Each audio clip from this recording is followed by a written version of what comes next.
स्थानिवद्भावस्य निषेधः करोति। निषेधः कृते सति या शंका उत्पन्ना भवति यत् अत्र अनचि च इति माध्यमेन द्वित्वः भवति न वा तस्य सम्पूर्णं निराकरणं जातम्।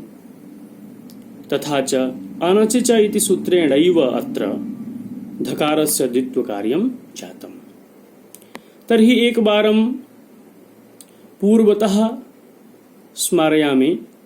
सुधिधन उपास्य इत्यत्र तस्मिन् नीति निर्दिष्टे पूर्वस्य अथ च स्थानेन्तरतमः इति सूत्रद्वय सहकारेण स्थानत आन्तर्यात् इकारस्य यकारः इति ग्रन्थवचन प्रामाण्यात् धकारोत्तरवर्ती इकारस्य स्थाने संहितायां विषये इको यणचि इति सूत्रेण ई स्थाने यण कार्यं जातम्।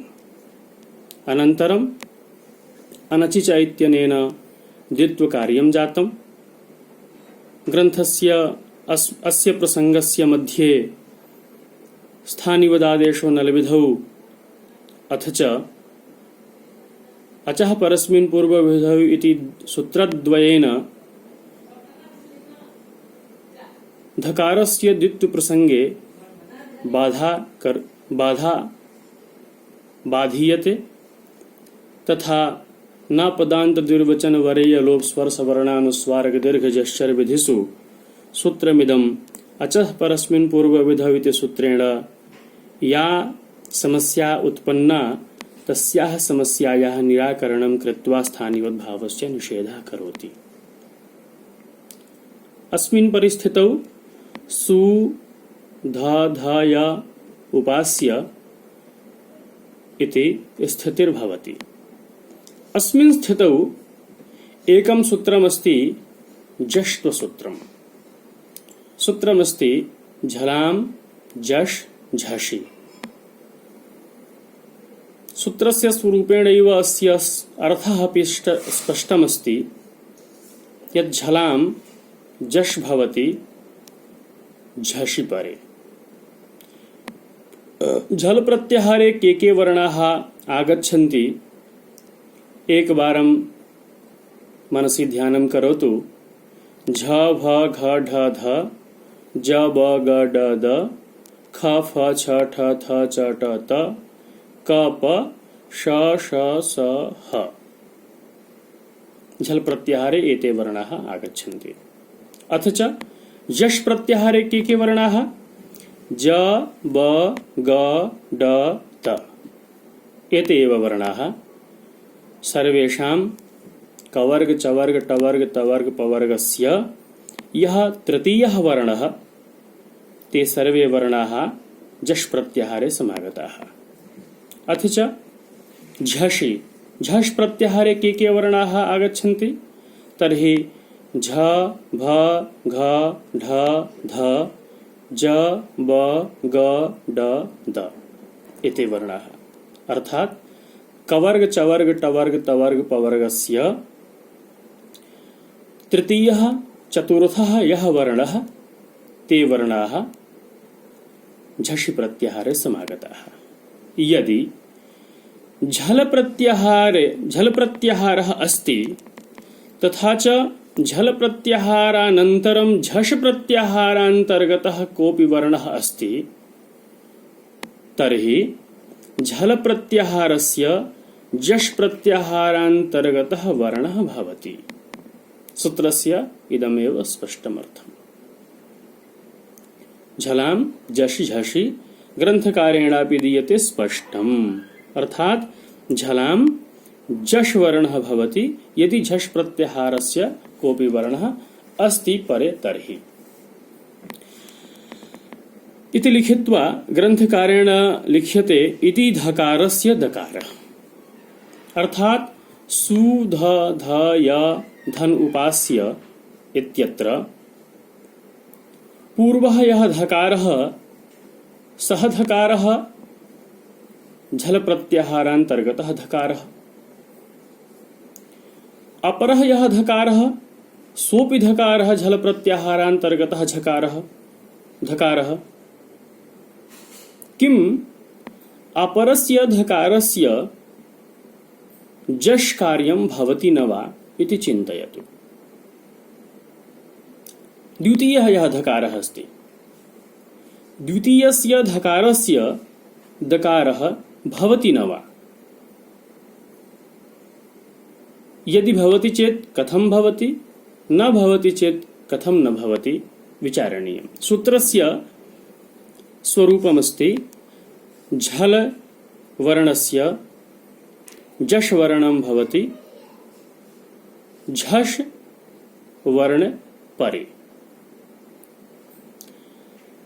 तर्हि झल प्रत्याहारान्तर्गतः वर्णः द्वितीयः धकारः अस्ति, किन्तु तस्य अनन्तरं य वर्णः अस्ति। तत्र य वर्णः झषि प्रत्याहारे नागच्छति। झषि प्रत्याहारे नागते सति अत्र द्वितीयस्य धकारस्य दकार कार्यं न भवति। प्रथमः यः धकारः अस्ति तस्मिन् चिन्तयतु। प्रथमः यः धकारः अस्ति सः धकारः झल प्रत्याहारान्तर्गतः अस्ति। पूर्वधकारस्य अनन्तरं द्वितीयः धकारः अस्ति। सः धकारः झषि प्रत्याहारे आगच्छति। झषि प्रत्याहारे आगते सति पूर्वधकारस्य यः झल प्रत्याहारान्तर्गतः अस्ति तस्य दकार कार्यः जातः। दकारे कृते सति उदाहरणं यदस्ति सुधिधनुपास्य तत्र सु ध ध य, अत्र पूर्वधकारस्य दकारः जातः। तर्हि स्वरूपं भवति सु द ध य धन उपास्य। सु द ध य धन उपास्य अस्मिन् स्थितौ प्रसंगबलात् ग्रन्थकारः एकं सूत्रं ददाति, अदर्शनं लोपः। अदर्शनं लोपः सूत्रमिदं मनसि निधाय ददाति ग्रन्थकारः यत् अग्रिमं यत् सूत्रम् अस्ति तत् सूत्रं संयोगान्तस्य लोपः अस्ति। संयोगान्तस्य लोपः इति लोपकार्यं करोति, किन्तु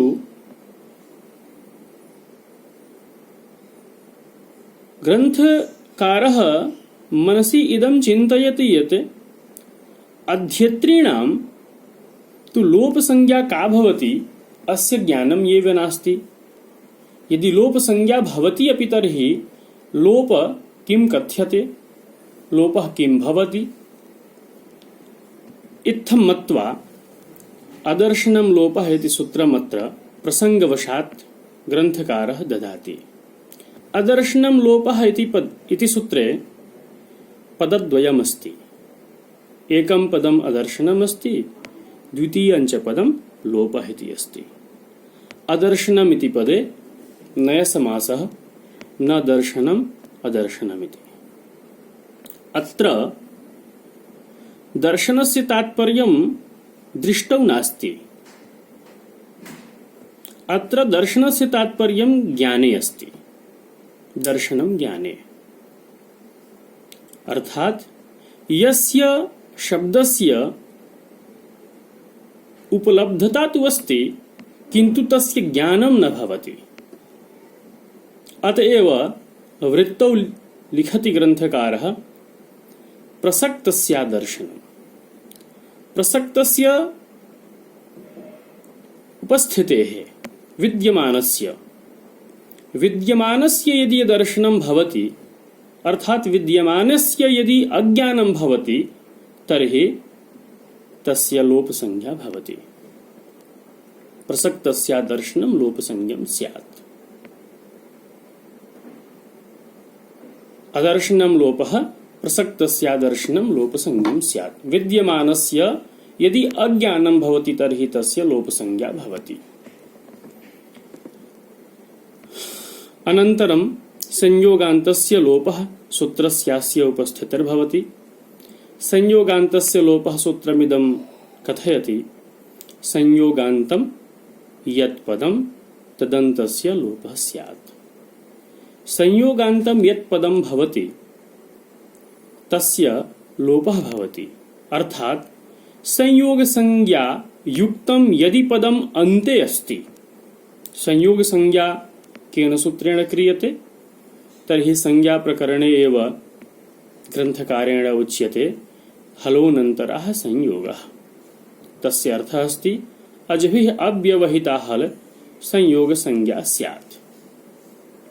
यदि संयोग संज्ञा कस्यापि वर्णस्य स्यात् तथा च सः वर्णः अन्ते अस्ति तर्हि संयोगान्ते तस्य पदस्य लोपः भवति। संयोगान्तं यत् पदं तस्य अन्ते यत् पदम् अस्ति तस्य लोपः भवति।